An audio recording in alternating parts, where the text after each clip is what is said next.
जब तक हम सत्संग में नहीं आते हम परमात्मा को भूल चुके होते हैं। कभी आपत्ति आती है तो हम याद कर लेते हैं, और जब आपत्ति टल जाती है तो हम केवल बकवाद याद करते हैं, जो मनुष्य जीवन का कोई उद्देश्य भी नहीं होता, वो विषय भी नहीं होता। तो क्या बताते हैं परमात्मा, भाई दुख में सुमरण सब करे, सुख में करे ना कोई, जय सुख में सुमरण करे तो दुख कहूं को हो। कबीर सुख में सिमरण किया नहीं, दुख में करते याद, कहे कबीरता दास की कौन सुने फरियाद। मानुष जन्म पाय कर जय नहीं रटे हरि नाम, जैसे कुआ जल बिना बनवाया क्या काम। मानुष जन्म दुर्लभ है ये मिले न बारंबार, तरवर से पत्ता टूट गिरे वो बोर न लगता डर। राम रटत निर्धन बलो टूटी घर की छान, वो सुंदर मैल किस काम के जा भक्ति नहीं भगवान। राम रटत कोड़ी बलो चू चू पड़े दो चाम, वो सुंदर शरीर किस काम का जा मुख नाही नाम। कबीर जिव्या तो वाहे बली जो रटे हरि नाम, नहीं तो काट के फेंक दियो ये मुख में बलो ना चाम। राम रटत कन्या बली और साकट बलो न पूत, जैसे छेरी के गल में गलथना जिसमें दूध ना मूत। परमात्मा कहते हैं कि ये प्राणी आपत्ति के समय परमात्मा को याद करते हैं। सुख होता है जो भगवान को भूल जाते हैं। यदि सुख में भी भगवान को आप याद करोगे तो आपत्ति नहीं आएंगी। फिर कितना महत्व तो बताया है भगवान की भक्ति का, कि मनुष्य जीवन ये बार बार प्राप्त नहीं होगा। एक बार आपके हाथ से ये छूट गया तो ऐसे समझो जैसे वृक्ष से पत्ता टूट के गिर जाता है, पुनः स्थापित नहीं हो सकता। फिर क्या बताते हैं कि बिना भक्ति के ये प्राणी जो संसार छोड़कर जाता है, अंत समय में इसको सारे जीवन में जो जोड़ा था, इकट्ठा किया था और जो परिवार बना था वो बहुत याद आता है। सारा जीवन परिवार के पोषण में, दुनिया के शोषण में और अपने कोठी बंगले बनाने में खो दिया। चलते समय जब इसको पता चलता है कि सारा कुछ तेरा यहीं रह गया, अब तू जा रहा है अकेला, ना कोई परिवार का सदस्य तेरे साथ है, तो उस समय की सतिथि बताते हैं कि पछाड़ खा खा रोएगी ये आत्मा जब तू चल रहेगी अकेली। कहते टक्कर मार मार कर डकरा डकरा कर रोती है ये आत्मा जब जम के दूत इसको घसीट कर ले जा रहे होते। इसका सारा कुछ यहीं रह जाता है जो सारे जीवन में इसने जोड़ा था, जिसको ये अपना माने हुए था। तो परमात्मा याद दिलाते हैं कि काया तेरी है नहीं ये माया कहां से हो, और चरण कमल में ध्यान रखो इन दोनों को खो। जब तेरा बॉडी नहीं है, बोले आत्मा, तेरा शरीर ही तेरा नहीं है, ये कोठी बंगले कार और ये बैंक बैलेंस बना लग रहा गोंदू, ये तेरे कैसे हो सकते हैं? तेरा क्या है? तेरा है भक्ति जो सीमंट तू कर रहा है, और तेरा है जो हाथ से छोड़ दिया, दान कर दिया। दान भी कहते हैं सुपात्र को करे, गलत स्थान पर किया हुआ दान भी व्यर्थ होता है। गुरु बिन माला फेरते फिर देते दान, गुरु बिन दोनों निष्फल हैं चाहे पूछो वेद पुराण। परमात्मा कहते हैं चिड़ी चोंच भर ले गई नदी न घट्यो नीर, दान दिए धन घटे नहीं नो कह रे साहिब कबीर। देते को हर देत है जहां तहां से आन, अण देवा मांगत करो फिर साहिब सुने ना कान। परमात्मा कहते हैं धर्म तो दसके नहीं ये दसके तीनों लोक, खैरायत में खैर है भाई कीजिए आत्म भोग। तो मनुष्य जीवन के आपके साथ जो मनुष्य जीवन में संग्रह करोगे, ये धन है जो आपका आपके साथ जाओगा। कबीर सब जग निर्धना धनवंता ना कोई, धनवंता सो जानियो जिस पर राम नाम धन होवे।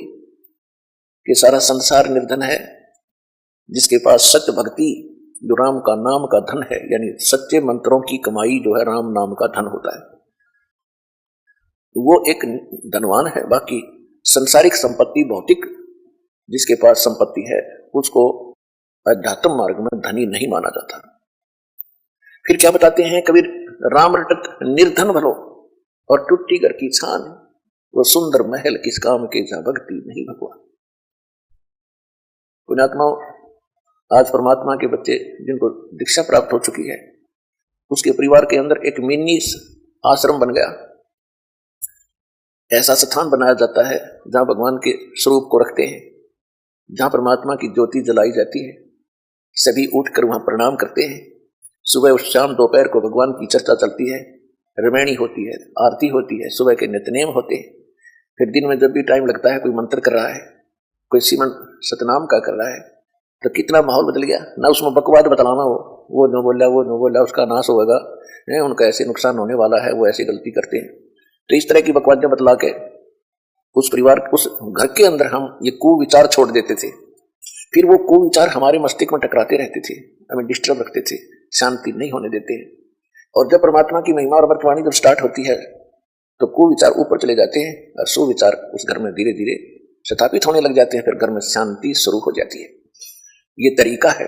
अब कहीं भी परमात्मा की चर्चा नहीं। सुबह उठते या तो न्यूज़पेपर पढ़ लेंगे जिनमें कोरी झूठ बकवाद भर रखी होती है, समाचार पत्र, या टीवी चलाओगे समाचार सुन लेते हैं, सारे दिन बकवाद गड़े, या फिर फिल्म देखेंगे। तो जब तक प्राणी के पूर्व जन्म के सुर संस्कार चलते हैं तब तक वो कुछ भी करता रहे, और सपने में भी भगवान याद ना करो, उसको सारे सुख मिल रहे होते हैं।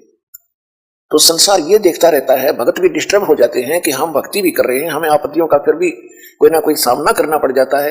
और दूसरा व्यक्ति सारा दिन बकवाद करते हैं, शराब पीते हैं, ताश खेलते हैं, राजनीति में बड़े रहते हैं, और कोई भी बुरे काम की कोई टाल नहीं उनके, और वो फिर भी सुखी है।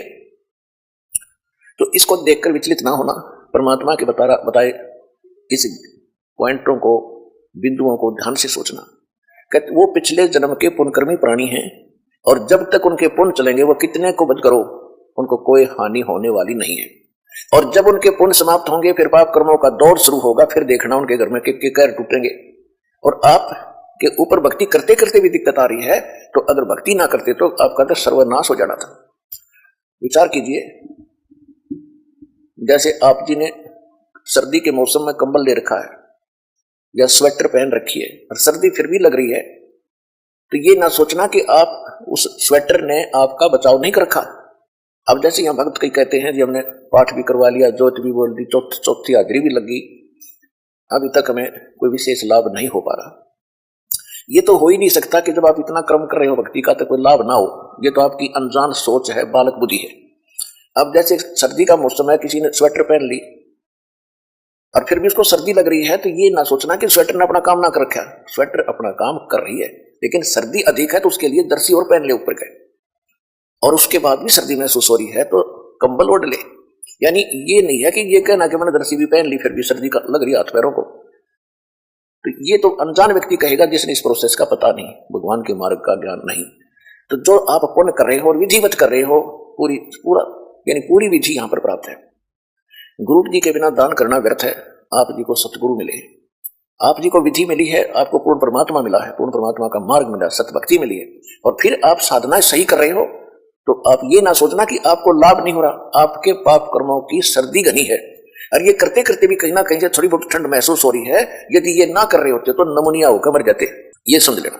तो इस तरह आप जी ने अपने इस भक्ति सफर को डिस्टर्ब नहीं होने देना, जो मार्ग बता दिया इस पर चलते रहना, घर पहुंच जाओगे, सारे सुख होंगे, यानी अपने सतलोक चले जाओगे, और यहां भी राहत बहुत मिलेगी। तो इसी प्रकार जो ऐसा कहते हैं वो बालक है, और फिर ये सोचे कि हम भक्ति भी कर रहे हैं, दूसरा कुछ भी नहीं करता, उसके ठाठ हो रहे हैं, तो वो भी आप इस ज्ञान से सोचना कि जब बैटरी किसी ने चार्ज कर रखी इन्वर्टर की, और आगे चार्जर है नहीं, उनके पास लाइट का कनेक्शन नहीं है, और उनकी बैटरी, फिर भी उनके पंखे चल रहे हैं, बल्ब भी जग रहे हैं, तो इससे अंडरस्टूड है, अनजान से अनजान व्यक्ति आजकल समझ सकता है कि वो बैटरी कितने दिन चलेगी। एक दिन एंड होगा, और फिर अंधेरे में बैठेंगे, फिर गर्मी में मरेंगे। इसी प्रकार जब तक पुण्य कर्मों की बैटरी चार्ज है पूर्व जन्म की, तब तक वो आपको सुखी दिखाई देते हैं, चाहे कितने खोटे खोदो, और आप अच्छे भी कर रहे हो और फिर भी महसूस करते हो हम दुखी। आप दुखी नहीं हो, आपके ऊपर तो ना जाने के कैर टूटना था, भगवान ने आपकी रक्षा कर रखी है। तो इस करके संसार की तरफ ना देख करके परमात्मा के इस ज्ञान को आधार बना के इस भक्ति मार्ग में चलना। राम रटत कोढ़ी भलो, चू चू पड़े जो चाम, ये सुंदर शरीर किस काम का, जामुख नाही नाम है। कहते हैं चाहे कितना बीमार व्यक्ति हो, रोगी हो, कोट भी लगा हो, यदि वो भक्ति करता है, सत्य भक्ति करता है, तो उसका रोग भी ठीक होगा, उसको मोक्ष भी मिलेगा। और जो सुंदर शरीर है, सारा दिन इसी के अपने देख रेख में इसी के गर्व करते हैं और भक्ति करते नहीं करते, वो सुंदर शरीर किस काम का, जा मुख ना ही नाम।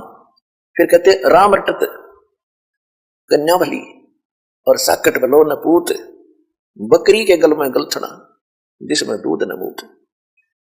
क्योंकि हमारे समाज में पुत्र को ज्यादा महत्व दिया जाता रहा है बिना ज्ञान के। वैसे पुत्र और पुत्री में हमें कोई भेद नहीं होना चाहिए, सब परमात्मा की आत्माएं हैं, अपने अपने संस्कार सब साथ लेकर आते हैं।